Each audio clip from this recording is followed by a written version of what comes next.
Yeah, in today's class, I'm going to tell you, yeah, I'm going to deliver a lecture, या tell you some points on DS Lawrence's Sons and Lovers जो आपके यहाँ syllabus में है।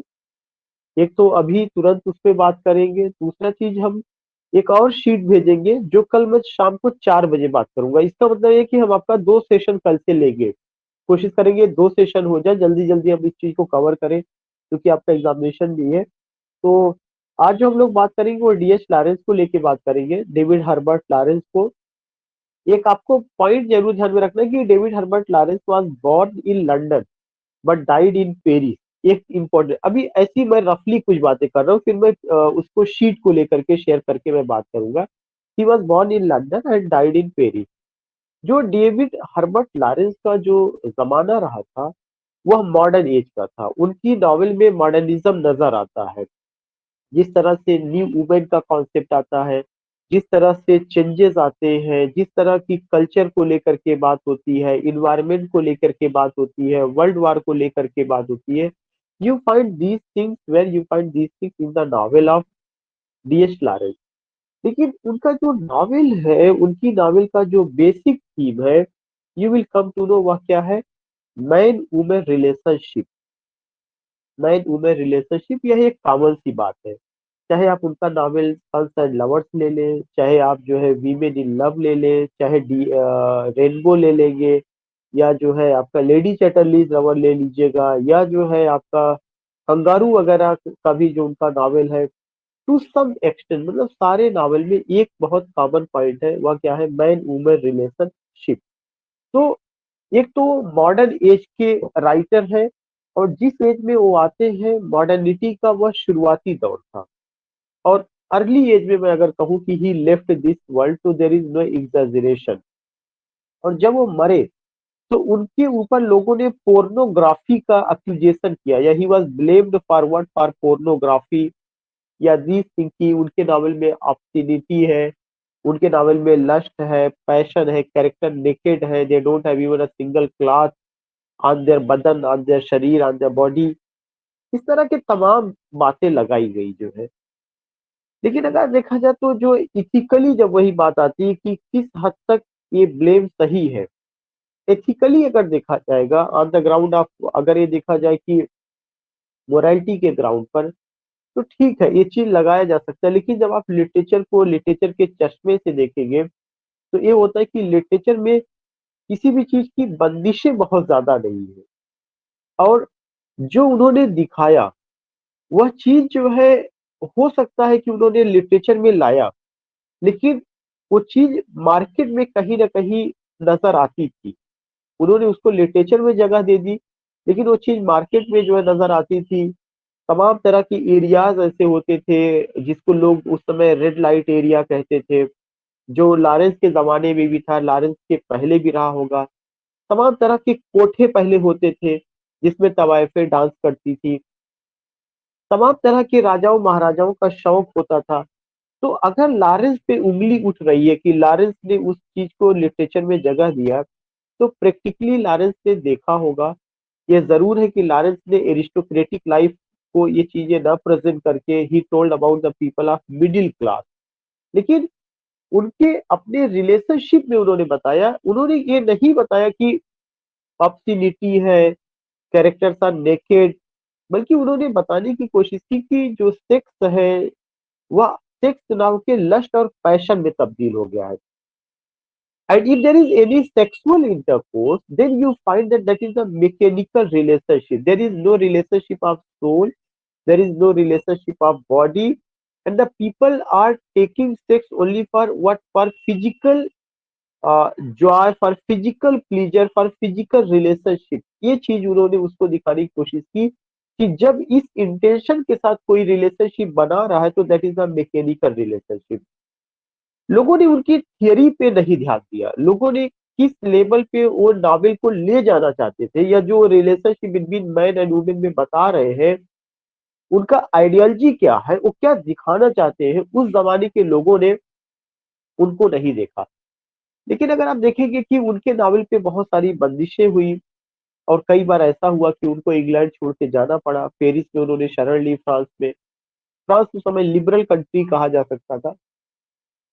और you will come to know कि except it there are certain things which I would like to discuss with you कि उनके नॉवेल में जब आप देखते हैं तो केवल ऐसा नहीं यही एक पहलू, लेकिन इस एक पहलू को बहुत ज्यादा रखा गया। वह कौन सा पहलू था? Sexual intercourse, physical relationship, relationship between main and women, lack of goodness, lack of virtue, characters are naked, they don't have a single class on their bodies। तमाम तरह की इस बातें हुई। सारी चीजों से एग्री किया जा सकता है, लेकिन सबसे बड़ा चीज ये है कि क्या राइटर का ऑब्जेक्टिव, क्या राइटर का मकसद सिर्फ परोसना था, या राइटर का मकसद ये दिखाना था कि जिस जनरेशन में वह रह रहा है वहां पे लाइफ कितना कॉम्प्लेक्स हो चुकी है, कितना मैकेनिकल रिलेशनशिप है। जो लोग जीवन में कर रहे थे उसी चीज को उन्होंने लिटरेचर में जगह दे दी, या तो वो चीज लाइफ में ना हुआ होता। लोग लोग रियल में उस चीज को कर रहे थे, उस उन्होंने उस चीज को लिटरेचर में दिखा दिया।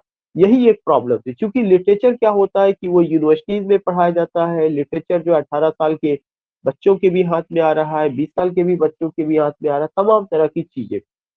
और वो जो जमाना था 20th सेंचुरी का, एक तरह से शुरुआत था जहाँ पे न्यू वुमेन का कॉन्सेप्ट आता है, जहाँ पे फेमिनिज्म का अप्रोच आता है, जहाँ पे यूंग की थियरी आती है, जहाँ पे फ्राइड की थियरी आती है, जहाँ पे कलेक्टिव अनकॉन्शियसनेस की बात होती है, जहाँ पे मदर फिक्सेशन है, फादर फिक्सेशन है, जहाँ पे ये बातें बताने की कोशिश की गई कि अगर देखा जाए तो daughter has a passion for father and son has a passion for mother.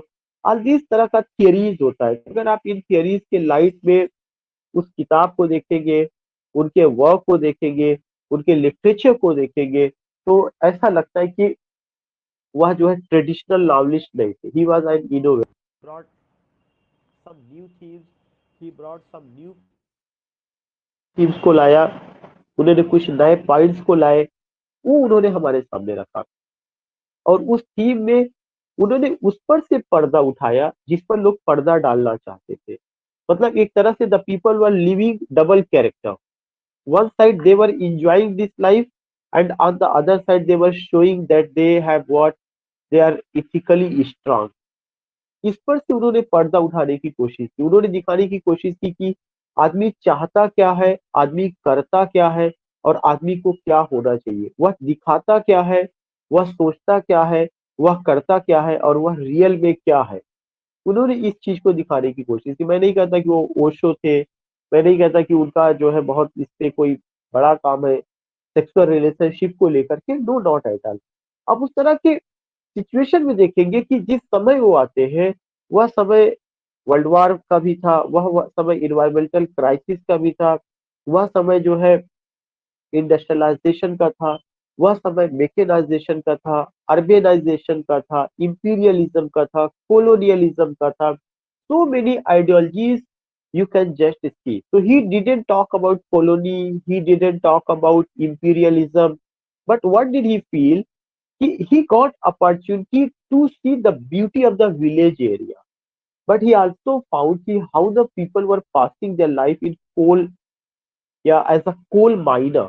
उनके फादर खुद कोल माइनर थे, और उन्होंने देखा कि उनके फादर की पटरी उनकी माँ से नहीं होती है।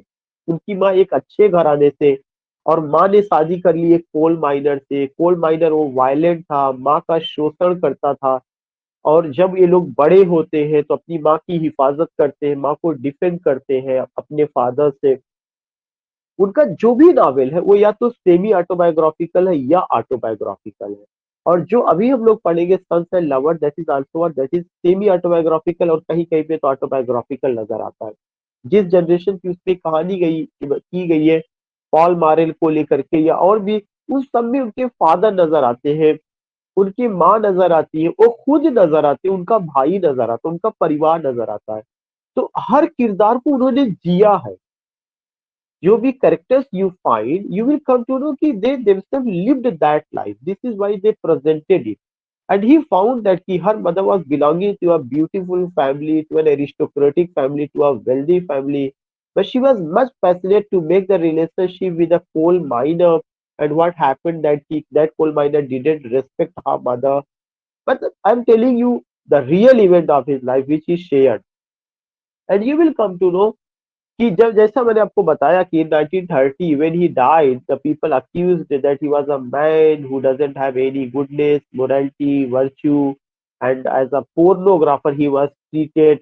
He just gave sex among the people, especially the middle class. तमाम तरह की बातें उनके ऊपर लगाई गई. So when you go with this man, you will come to know एक बड़ा थीम ये है. और यूनिवर्सिटी ऑफ इलाहाबाद में अरिंदम चटर्जी सर, अनिंदा चटर्जी या Arinda, I am missing the name, he is no more in this world. उनका बहुत अच्छा पकड़ थी, बहुत अच्छी है. अब अरिंदम या Chatterjee sir, professor Arindam Chatterjee sir. Professor Arindam Chatterjee sir से, he is no more in this world, but I want to tell you कि what a man he was. He has a good hold on DH Lawrence. जो English का पूरा उनका काम जो था DS Lawrence में, पूरी पीएचडी उन्होंने डीएस लॉरेंस की, कई कई पीएचडी उन्होंने करा दिया था एक एक नावल पे उनके. कई लोगों की पीएचडी इस पे. उन्हीं के एक स्टूडेंट हिंदू कॉलेज में डॉक्टर अरविंद चौधरी हमारे साथी थे, वो दिल्ली के हिंदू कॉलेज में है. तो कुल मिला के मैं ये बताना चाहता हूँ कि जो पढ़ने का तरीका था, जो उनका पढ़ाने का तरीका था, उससे जो हम लोग अभी आज हम लेक्चर को अगर उससे बात कर रहे हैं, तो शायद बहुत कुछ perhaps I my self could learn most of the things about this man, about his novel from our ideal sir, Professor Arindam Chatterjee sir. So you will come to know कि ये चीज बहुत इंपॉर्टेंट है कि जिस as में वो पैदा हुए वहाँ की सिचुएशन को जानना, इन्वायरमेंटल क्राइसिस को जानना, कोल माइनर जो था वहाँ उन्होंने नजदीक से देखा था, वहाँ के उठते हुए धुएं को देखा था, वहाँ के जो स्मोकिंग का समस्या थी, जो ऑक्सीजन की प्रॉब्लम थी, सांस लेने में जो दुश्वारियां थी, उसकी वजह से जो इन्वायरमेंट का जो प्रॉब्लम थी वो भी.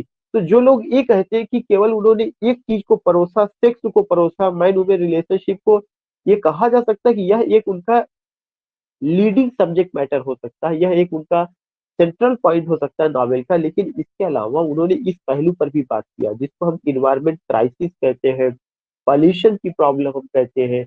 और उन्होंने बहुत खूबसूरत ढंग से जो है विलेज एरिया का जिक्र किया. He also told to all of us कि how industry came in the village in town area and how the beauty of the town area was destroyed. इसके अलावा वह एक अच्छे वॉर नॉवलिस्ट के रूप में भी जाने जाते हैं. ये भी थीम उनके नॉवल की रही. तो we can't only say that he only gave sex among the people, he told about man woman relationship. No, not at all. देखने का नजरिया होना चाहिए कि उन्होंने एक दूसरे पहलू पर भी बात किया हुआ है. तो environmental crisis, pollution, modernism, concept of new women, और you can say कि sexual intercourse, passion, you can say man-woman relationship, so many things you find in his novel. तमाम तरह की बातें आती है. लेकिन एक बहुत अच्छी बात है, वह क्या है कि जो कैरेक्टर है सब मिडिल क्लास के हैं या लोअर मिडिल क्लास के हैं और मॉडर्न एज के. इनोवेटिव वो राइटर है. उनकी अपनी राइटिंग में एक रिफ्लेक्शन नजर आता है जिंदगी का, जो अनटच्ड एस्पेक्ट था. The people don't want to write. जब अगर आपको याद होगा जून द आपके लिखा गया था तो उसको बैन कर दिया गया था, उसपे भी ऑब्स्टेनिटी के चार्जेस लगाया गया था. उन्हीं के जमाने में मिसेस वारेंस प्रोफेशन आया, नॉवेल, ड्रामा, जीवी शाह का, उस पर भी बैन लगाया गया. तो और भी लोगों ने लिखा है, लेकिन और लोगों के जो वर्क थे एक या दो थे, इनके सारे वर्क में एक थीम चलती है, man woman relationship, passion, lust, attachment, sexual intercourse, physical relationship, these things you find. So I just want to tell you कि the man which you are going to study, उनके जमाने में अगर आप देखेंगे टी एस एलियट ने क्या इस चीज का जिक्र द वेस्टलैंड में नहीं किया है? क्या टाइपिश गर्ल नजर नहीं आती है? क्या मैडम सोसोस्टिस नजर नहीं आती है? क्या जो है टी एस एलियट ने नहीं बताया कि how the girls were kidnapped and raped? क्या ये हकीकत नहीं है कि हमारे अपने समाज में जो है किस तरह से बच्चियों के साथ या उनके साथ वायलेंस हो रहा है? कितना आदमी में मैकेनिकल रिलेशनशिप है, कितना ज्यादा लोगों में हंगर है बॉडी को लेकर के जो है तमाम चीजें. If we talk about, if we live such a life, if we find such a issue, such a problem in our society, if any novelist is going to use his pen, yeah, going to highlight such a thing, such a subject matter, then what's the problem? और literature वैसे भी कहता है बंदिशें नहीं होती है, literature के लिए सारे दरवाजे खुले होते हैं. लेकिन जब उसको सेंसरिंग किया जाएगा, एथिकली देखा जाएगा और चीजों के पॉइंट ऑफ व्यू से देखा जाएगा, तो कहीं पे लगेगा कि इन्होंने कुछ ज्यादा बातें कही. अपना अपना देखने का नजरिया है. दूसरा चीज ये आता है कि उनका अपना जो जर्नी है, उस जर्नी में आप देखते हैं कि पोइट्री में डब्ल्यू.बी.येट्स का उस समय भी क्राइसिस द सेकंड कमिंग में कैसे वर्ल्ड वार को, post world war experiences after second world war, the second coming में उन्होंने दिखाया कि वायलेंस कैसे है, पीपल में कोई एथिक्स नहीं है, people are not in touch with God, people don't want to listen God, सबका सब करप्टेड है, वहां पर भी रहा था।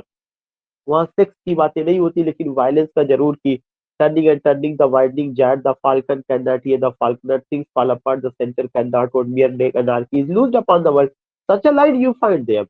So another important point, अगर आप देखिएगा द वेस्टलैंड का जिक्र मैंने किया, जो पोइट्री में सेकेंड वर्ल्ड वॉर में Georgian poetry, Edwardian poetry, French poetry, ये सब उनके जमाने के लोग हैं।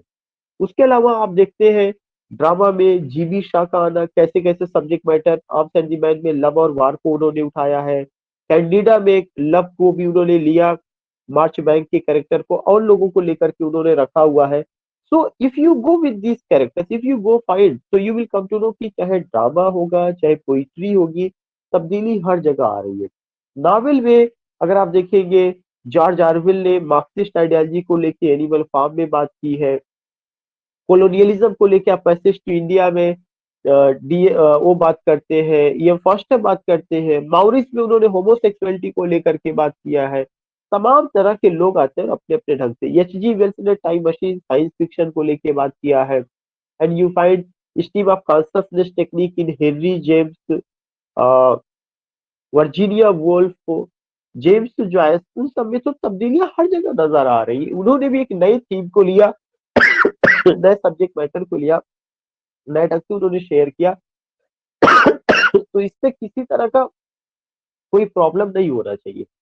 अब अगर है तो अपना अपना हर आदमी को फ्रीडम है क्रिटिसाइज करने का, लिटरेचर को अपने नजरिए से देखने का, बट बीइंग अ टीचर, या if you see, if you want to get my opinion, I would like to say कि उन्होंने एक नया काम किया जहाँ पे साइकोलॉजी भी देखने को मिलेगा, जहाँ पे इन्वायरमेंटल क्राइसिस भी है, जहाँ पे वॉर भी है, जहाँ पे मैन वुमेन रिलेशनशिप भी है, जहाँ पे एथिक्स की भी बातें हैं। उन्होंने बताने की कोशिश की है कि both men and women, they are what, they are the part of the life, but how what life they have to live, और हमारे रिलेशन क्यों टूट रहे हैं। उन्होंने ये नहीं दिखाने की कोशिश की कि लोगों को फिजिकल रिलेशन बनाना चाहिए, उन्होंने ये दिखाने की कोशिश की कि जो हम फिजिकल रिलेशन बना रहे हैं उससे हमारे रिलेशन टूट रहे हैं। क्यों? क्योंकि हमारे रिलेशन में सोल का कोई इंपॉर्टेंस नहीं, हमारे रिलेशन में हार्ट का कोई इंपॉर्टेंस नहीं, हमारे रिलेशन में म्यूचुअल अंडरस्टैंडिंग का कोई इंपॉर्टेंस नहीं है।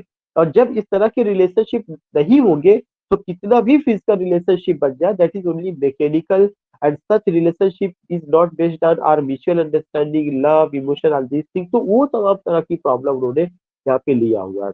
Now sharing with you that PDF file which I have discussed with you today. Okay.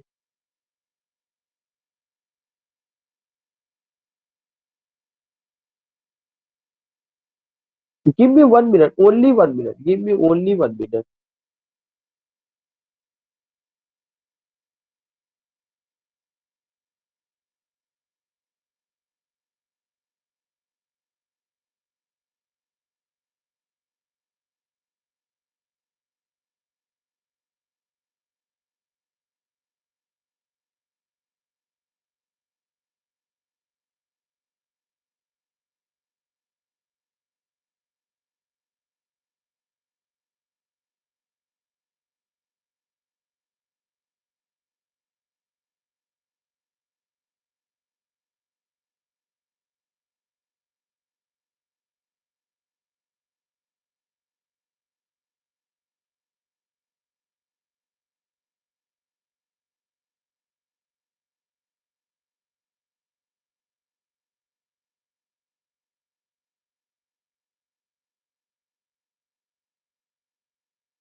Yeah, is it visible? Is it is it visible?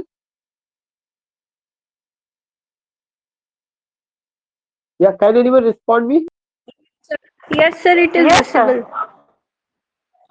Okay okay, now what happened that कि जब तक mail पे ना ले जाइए तब तक वो जो है पीडीएफ फाइल उसका वो नहीं करता, एक बार मेल पे लेके जाइए फिर आपको शेयर करिए। मैंने डायरेक्ट आपको शेयर कर दिया था, I didn't share on my mail. So now you find कि we are talking about DS Lawrence.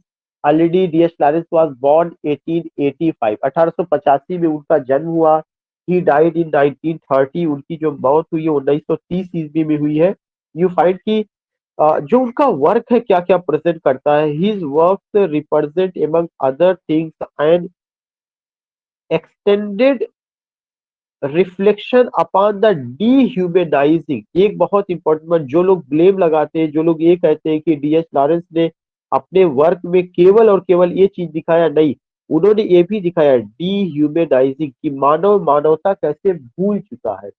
एक शब्द ये भी आपको ध्यान में रखना है कि in the works of DS Lawrence what you find dehumanising upon the dehumanising effect of modernity, और किसका extended reflection upon the dehumanising effect of modernity and industrialisation. Modernity की वजह से और इंडस्ट्रियलाइजेशन की वजह से, आधुनिकता और औद्योगिकरण की वजह से मानव मानव नहीं रहा, बल्कि मानव क्या हो गया, डी ह्यूमन हो गया। इंस्टेड ऑफ ह्यूमन मानव became dehuman, and instead of humanity we find what डीह्यूमनाइजिंग।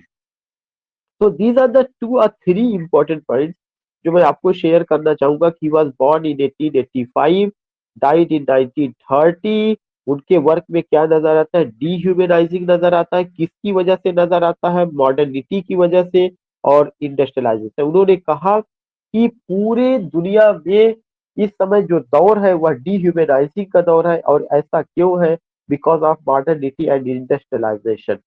इसके अलावा, इन थीम के अलावा, you find another theme in his work, and what is that, Lawrence writing explores issues such as. इसके अलावा सबसे पहले तो इंडस्ट्रियलाइजेशन की प्रॉब्लम, मॉडर्निटी की प्रॉब्लम, डिह्यूमनाइजिंग की प्रॉब्लम, लेकिन इसके अलावा उनके वर्क में क्या है, सेक्सुअलिटी है, हेल्थ की भी बात करते हैं, इमोशनल हेल्थ की बात करते हैं, वाइटैलिटी है, स्पॉन्टेनिटी है एंड इंस्टिंक्ट है। तो जो लोग केवल इतनी बातें करते हैं कि नहीं केवल वहां पे ऑब्स्टिनिटी है, characters are naked, no not at all, you can just see in his works you find what, sexuality, emotional health, vitality, spontaneity and instinct.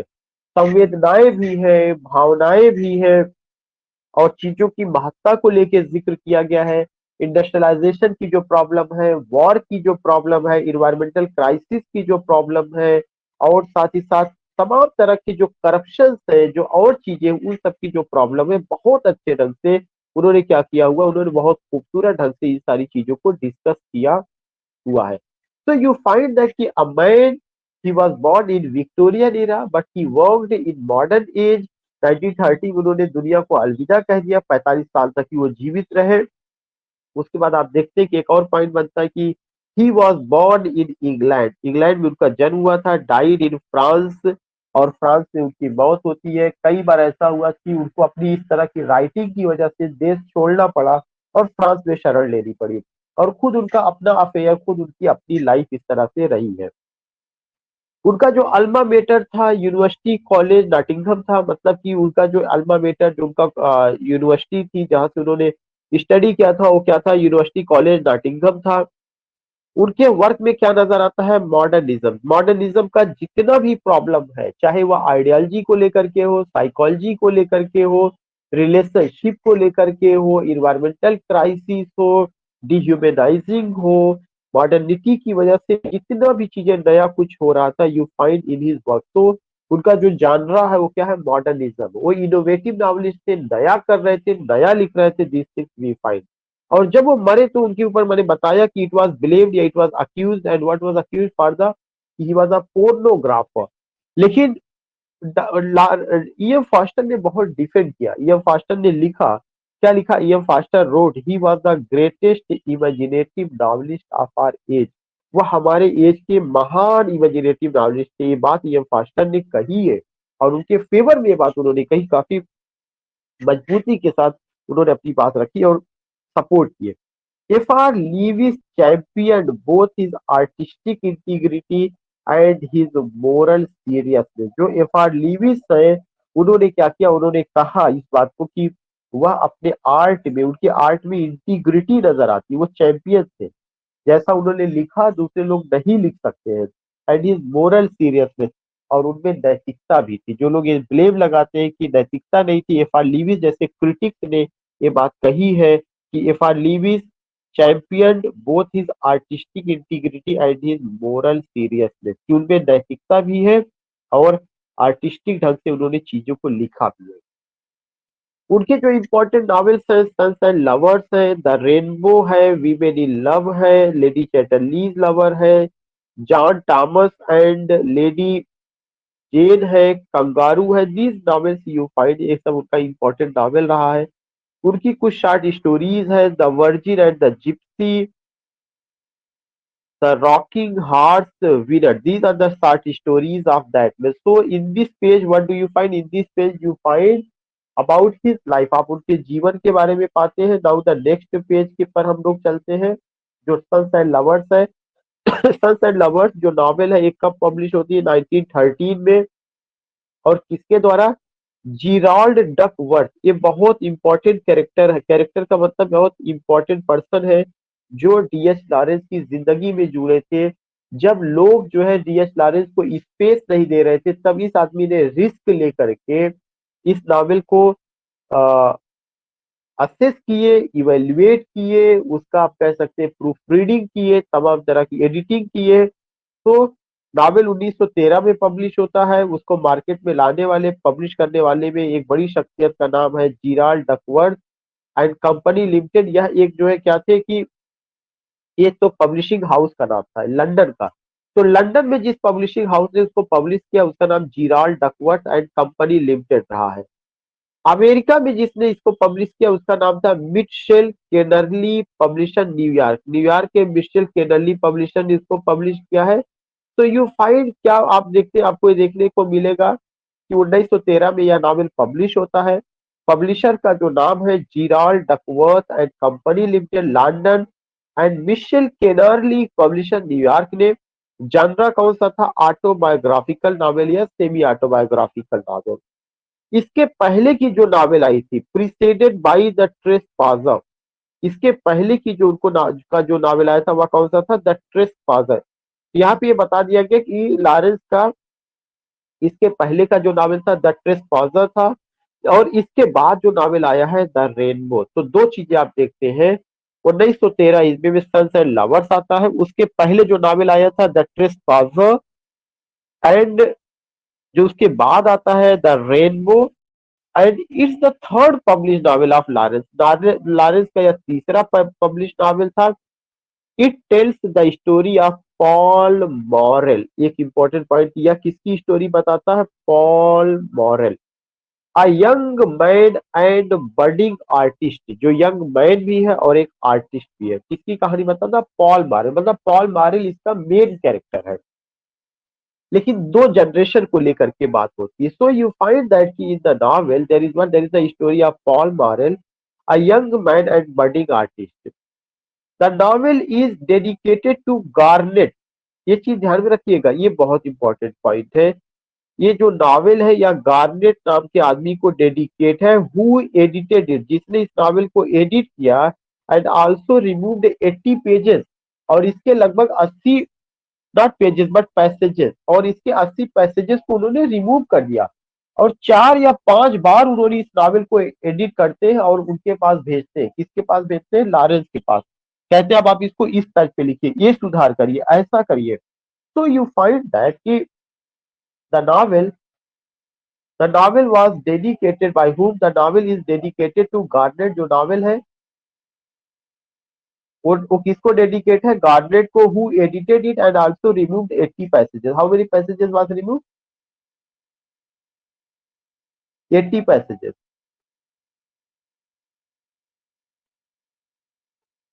In a letter to Garnett, Garnett को एक उन्होंने letter लिखा था। Lawrence wrote about the novel, उन्होंने novel के बारे में लिखा। क्या लिखा था? गार्नेट को उन्होंने लेटर लिखा और क्या कहा? It is a great tragedy and a great book, one that mirrors the tragedy of thousands of young men in England. यह जो नावल है अपने में एक ट्रेजेडी है, और यह जो है इंग्लैंड के हजारों यंग मेन की ट्रेजेडी को प्रदर्शित करता है। That is another important point. और जब यह टाइटल, उन्होंने टाइटल बताया कि जब यह नावल आया था तो before publication the work was usually title Paul Morel. Sons and lovers के पहले जो है इसका टाइटल क्या था? पॉल मॉरेल था। सन्स एंड लवर्स से पहले इसका टाइटल क्या था? पॉल मॉरेल था। The novel has the theme men and women relationship, ये मैं डिस्कस कर चुका हूँ। ये एक बहुत इंपॉर्टेंट क्वेश्चन है कि सन्स एंड लवर्स से पहले इसका टाइटल क्या था? पॉल मॉरेल था। नॉवेल किसको डेडिकेट है? गार्नेट को डेडिकेट है। तमाम चीजें।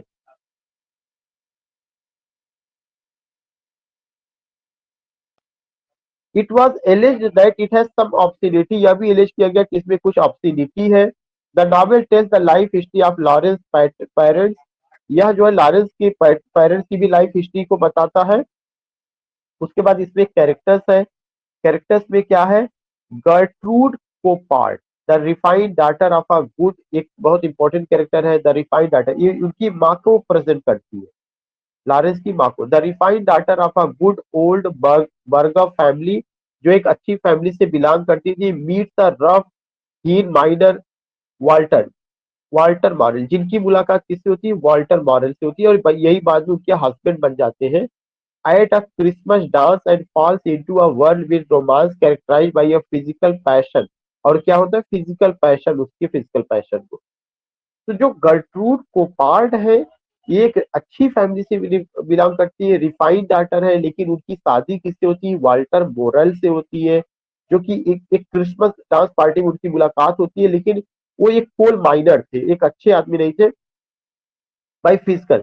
She realizes the difficulties of living off his meager salary, लेकिन उनकी जो इनकम थी थोड़ी सी थी, और वक्त के साथ साथ इस चीज की दिक्कत आने लगी। तो आप ये समझिए कि जो अफेयर की बात है, इमोशन की बात है, तो पहले जनरेशन में नहीं है, लव है, लेकिन दोनों शादी कर लेते हैं, और शादी करने के बाद आर्थिक तंगी की वजह से बहुत अच्छा नहीं रहता, और ये जो वाल्टर मॉरेल है ये वायलेंट भी हो जाते हैं। दूसरा कैरेक्टर वाल्टर मॉरेल, अ कोल माइनर, ये क्या है? ये कोल माइनर है एंड हस्बैंड ऑफ गर्ट्रू कोपार्ड, गर्ट्रू कोपार्ड के, और जो उनको वायलेंट हस्बैंड है, उनको तंग भी करते हैं, इनकी इनकम कम है, और एक कोल माइन में काम करते हैं। उस लाइफ को डीएस लॉरेंस ने बहुत नजदीक से देखा था वहां पे।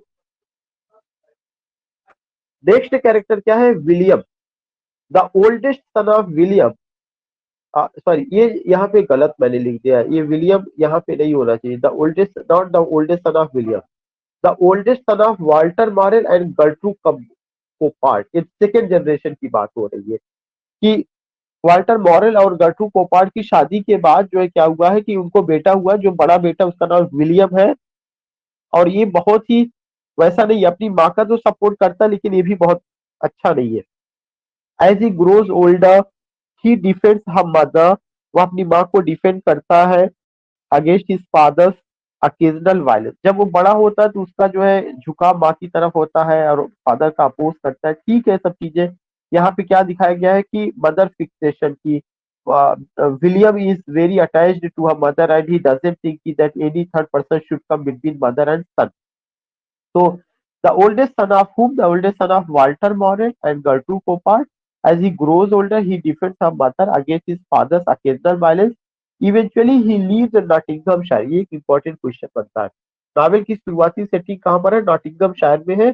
और शुरू में वह क्या करता, जब वह बड़ा होता तो वह नॉटिंगमशायर छोड़ करके चला जाता फॉर अ जॉब, जॉब की तलाश में, और कहाँ जाता? लंदन चला जाता। तो दो तरह का कल्चर दिखाया गया है। नॉटिंगमशायर जो उसका विलेज है वहां की कल्चर को दिखाया गया, और लंदन जो शहर है वहां का, where he begins to rise up into the middle class, और वहां पे वह क्या होता है? मिडिल क्लास की फैमिली में वह बड़ा होता है।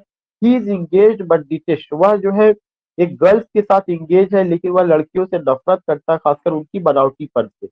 तो इस तरह का नेचर आपको देखेंगे, आपको देखने को मिलेगा। क्या देखने को मिलेगा कि फैमिली में उनके अपने बच्चे Gertrude Coppard, Walter Morel, and you find William, William Nottinghamshire छोड़ करके लंदन जॉब की तलाश में जाते हैं, जो मिडिल क्लास को प्रेजेंट करते हैं, लेकिन गर्ल्स के प्रति उनका नजरिया बहुत बेहतर नहीं है। उन्हीं की फैमिली में एक दूसरा है, पॉल है, another sun of Walter Morell, इसका मतलब वाल्टर मॉरेल का दूसरा बच्चा। और किसका भाई होगा? That is the brother of William, William का भाई। तो another sun of Walter Morell, he catches pneumonia, लेकिन वह निमोनिया से ग्रसित हो जाता है। जब वह निमोनिया से पीड़ित हो जाता है तो उसकी माँ जो है बहुत ज्यादा उसका केयर करती है। और विलियम की जगह अब कौन ले लिया है? पॉल ले लिया, क्योंकि जो विलियम जो है नॉटिंघम शायर छोड़ करके लंदन जा चुका है।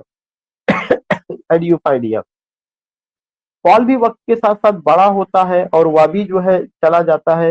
एंड हियर यू फाइंड कि पॉल जो है का रिलेशन किससे बनता है? मीरियम नाम की एक लड़की से बनता है, MIRI है मीरियम, एक फार्मर्स डॉटर है whom पॉल लव, उससे उससे उसका रिलेशन बनता है। लेकिन ये रिलेशनशिप भी बहुत अच्छा नहीं था, बहुत लंबे समय तक नहीं रह पाया, क्योंकि उनमें जो रिलेशनशिप था ये जो है मैकेनिकल था। पॉल का कई दौर की मीटिंगें होती है, लोगों में बातचीत होती है, लेकिन फिर भी वो एक दूसरे को छोड़ देते हैं। उसके बाद जो है पॉल की मुलाकात, एक पेज में और नहीं शेयर कर पाया हूँ यहाँ पे। पॉल की जो है मुलाकात एक ऐसी वुमेन से होती है जो अपने हस्बैंड को छोड़ चुकी है, जो फेमिनिस्ट थॉट की है। पॉल की मुलाकात उससे होती है और फिर पॉल का रिलेशनशिप उससे बनता है। तो एक तरह से यहाँ पे दिखाया गया कि there is no satisfaction in life. Paul sometimes shifts this branch, that branch, these things you find. तो you will come to know कि जो उसमें दिखाया गया तमाम तरह की चीजें, dehumanising, environmental crisis, world war experiences, post world war life, so many things you find and so many things you get. And here you will come to know कि in what way these things have been presented, कि Miriam का character, Paul का character, William का character, Walter Morel का character, गट्रू Coppard का character, सब अगर देखेंगे तो क्या है, वही सेमी ऑटोबायोग्राफिकल या बाय ऑटोबायोग्राफिकल और semi autobiographical. So you will come to know कि रियली में मिडिल क्लास का फैमिली जो उस दौर में है, जो लंदन की लाइफ को भी दिखाया है, जो विलेज की लाइफ को भी दिखाया है, और ये दिखाने की कोशिश किया है कि इंडस्ट्री के आने से नटिंगम शहर में क्या परिवर्तन आता है, कैसे इश्यूज है, कैसे चैलेंजेस है, लोगों के थॉट क्या है। फिर वो ये भी बताने की कोशिश करते हैं कि अगर जो है पॉल मॉरेल किसी के साथ इंगेज है, अगर उससे नहीं बनती तो वो उसको छोड़ भी देते हैं और रिलेशनशिप बनाने की कोशिश करते हैं, क्योंकि पॉल को ये लगता है कि ये जो रिलेशनशिप फिजिकल है यह सफिशियंट नहीं है, लाइफ को जीने के लिए एक म्यूचुअल अंडरस्टैंडिंग होनी चाहिए और एक गुड और हेल्दी रिलेशनशिप होना चाहिए, बातचीत का दौर होना चाहिए, एक दूसरे को समझने की कोशिश करनी चाहिए। इस तरह की इन्वायरमेंट आप देखेंगे कि उन्होंने दिखाने की कोशिश की है। एंड सॉरी कि मैं एक कैरेक्टर को लेकर के नहीं कर पाया, मतलब उसको मैं चाहता हूँ कि मैं यहीं से ही आपको ऐसे ही शेयर कर दूं, वो शीट में नहीं शेयर कर पाया, 4th पेज एक्चुअली वो बस जल्दी जल्दी में। तो वो जो कैरेक्टर रही है जिससे कि उनका एक रिलेशनशिप बनता, मैं उसको व्हाइट बोर्ड शेयर करके करूंगा। Give me only 1 minute.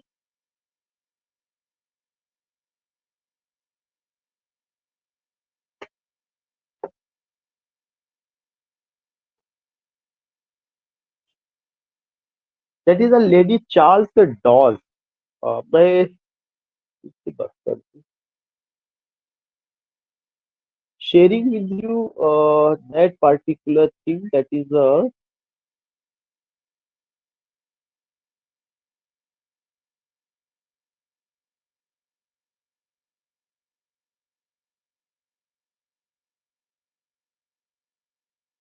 या एक कैरेक्टर मैं यहीं पे आपसे डिस्कस कर ले रहा हूँ। उस कैरेक्टर का क्या नाम है? Charles, not Charles, sorry, Clara does. Clara does, CLAR, Clara does, DAWES। You find that कि जो एक क्लारा डाज है, एक यंग वुमेन है, a young women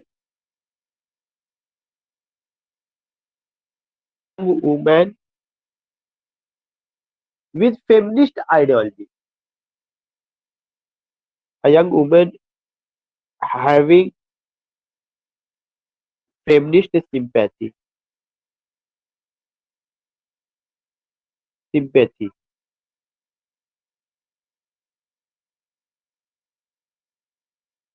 What happens that he has separated from her husband. She has separated, not he, she has separated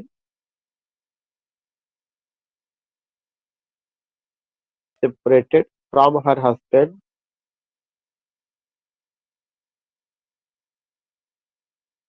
Baxter,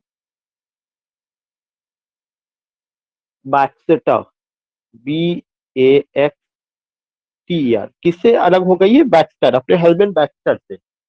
and here you find कि उसके बाद इनका रिलेशनशिप किससे, मतलब पॉल मारन से। She is engaged